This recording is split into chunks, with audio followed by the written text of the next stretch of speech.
এজাক মুখলধাৰ বৰষুণৰ পাছতে পানীৰে উপচি পৰে নাজিৰা চাৰিআলিৰ পৰা ৩৭ নং ৰাষ্ট্ৰীয় ঘাইপথ ভটিয়াপাৰ বাইপাছ সংযোগী সদাব্যস্ত এই পথছোৱা। সৃষ্টি হৈছে এক কদৰ্যময় পৰিৱেশ। এয়া নাজিৰা পৌৰসভাৰ ৭ আৰু ৮ নং ৱাৰ্ডৰ অন্তৰ্গত আমোলাপট্টিৰ দৃশ্য। বাহিৰে ৰংচঙীয়া কিন্তু ভিতৰে কোৱা ভাতুৰি। এই কথাকে প্ৰতিপন্ন হৈছে এই পথটোৰ লগত। উন্নয়নৰ বাবে অহা কোটি কোটি টকা সৌন্দৰ্য বৰ্ধনৰ নামত খৰচ কৰা হৈছে দেখিলেই আপুনি অনুমান কৰিব পাৰিব।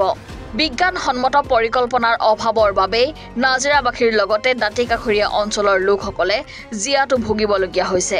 আজি নাজিৰা সমষ্টিৰ বিধায়ক তথা বিৰোধীৰ দলপতি দেৱব্ৰত শইকীয়াই পথছোৱা পৰিদৰ্শন কৰে আৰু বিভাগীয় বিষয়াৰ লগত কৰ্মৰ অগ্ৰগতিৰ খাতিয়ান বুজ লয়।